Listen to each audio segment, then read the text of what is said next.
अस्सलाम वालेकुम। Today is my topic about mean. What is mean? Mean क्या होता है? किसी भी वैल्यूज़ के एवरेज को फाइंड करने को हम मीन कहते हैं। और हमें पता होना चाहिए कि मीन की 3 टाइप्स होती हैं: arithmetic mean, geometric mean and harmonic mean. यहाँ हम सबसे पहले अर्थमेटिक मीन के बारे में डिस्कस करेंगे और मैंने यहाँ पे इसकी डेफिनेशन लिखी हुई है। द अर्थमेटिक मीन और similarly the mean is the most similar average. It is defined as a value obtained by dividing the sum of all the observation by their numbers.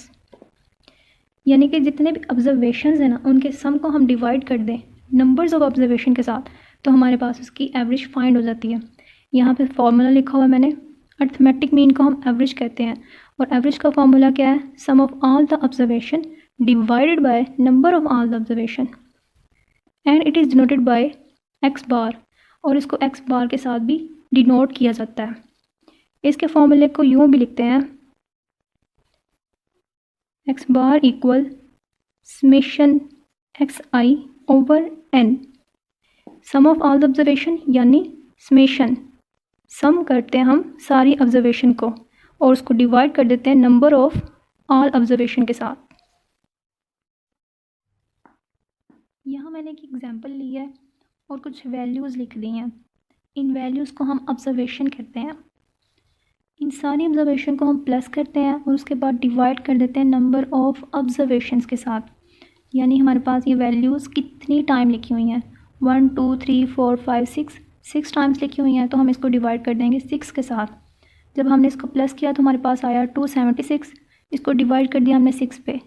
Divide करने के बाद जो हमारे पास answer आता है वो आता है 46। यानी ये हमारे पास एवरेज निकल आई है। मीन को हम एवरेज भी कहते हैं। यहाँ मैंने एक रियल लाइफ एग्जांपल ली है। अगर मैं कहूँ कि एक स्टूडेंट के एक सब्जेक्ट में 52 मार्क्स आए हैं, एक सब्जेक्ट में 55 मार्क्स आए हैं, एक सब्जेक्ट में 35 मार्क्स आए हैं, एक सब्जेक्ट में 39 और एक में 44 मार्क्स आए हैं आउट ऑफ 50 में से, तो उसके हर सब्जेक्ट के एवरेज मार्क्स कितने होंगे?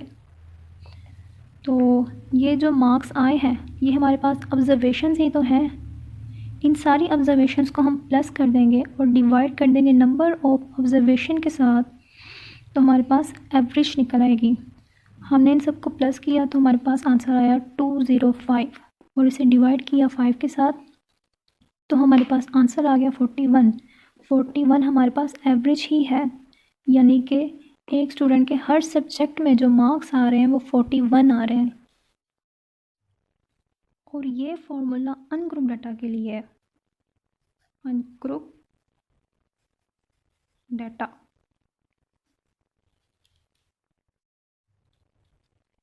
पहले जो हमने एग्जांपल्स की थी वो अर्थमेटिक के अनग्रुप डाटा के लिए थी। अब हम ग्रुप डाटा के लिए यूज़ कर रहे हैं। मैंने एक फैक्ट्री के वेजेस लिए हैं और नंबर ऑफ वर्कर्स लिए हैं। वेजेस हमारे पास ऑब्जर्वेशन होती हैं और ऑब्जर्वेशन को हम एक्स आई कहते हैं। नंबर ऑफ वर्कर यानी इसमें फ्रीक्वेंसी है। ग्रुप डाटा में हमारे पास फ्रीक्वेंसी आ जाती है, ऑब्जर्वेशन के साथ फ्रीक्वेंसी आ जाती है। फ्रीक्वेंसी को हम एफ आई कहते हैं। यानी कि मेरे पास 8 वर्कर ऐसे हैं जिनको 250 वेजेस मिल रहे हैं, 6 ऐसे हैं जिनको 300 मिल रहे हैं, 7 ऐसे हैं जिनको 400 मिल रहे हैं, 5 ऐसे हैं जिनको 450 मिल रहे हैं और 4 ऐसे हैं जिनको 500 मिल रहे हैं।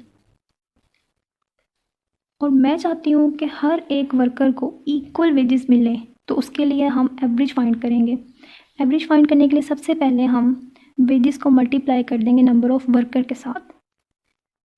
250 को मैंने मल्टीप्लाई किया 8 के साथ, 2000 आ गया। और यहाँ हम इसको मल्टीप्लाई कर रहे हैं एक्स और एफ़ को, तो यहाँ में मैं लिख दूँगी एफ आई और एक्स आई। इसी तरह मैंने सबको मल्टीप्लाई किया और इनका टोटल कर लिया, क्योंकि हमारे पास फॉर्मूला होता है अनग्रुप डाटा के लिए समेशन एफ आई और एक्स आई, यानी इन दोनों का मल्टीप्लाई जो हमने यहाँ पे किया था, इनका समेशन, और हम इसको डिवाइड कर देते हैं समेशन एफ आई के साथ। यानी हमारे पास जितने वर्कर हैं उनका टोटल, हमारे पास जितने वर्कर थे उनके टोटल के साथ हमने जब इसको डिवाइड किया तो हमारे पास आंसर आया 361.67 और इसको राउंड अबाउट करके हमारे पास आंसर आ गया 362, यानी कि हर वर्कर को मैं 362 रुपीज़ दे सकती हूँ। आई होप कि आपको मेरी समझ आई होगी। अगर आपको मेरी वीडियो अच्छी लगी है तो इसे लाइक और सब्सक्राइब एंड शेयर ज़रूर करें और कमेंट देना बिल्कुल ना भूलें।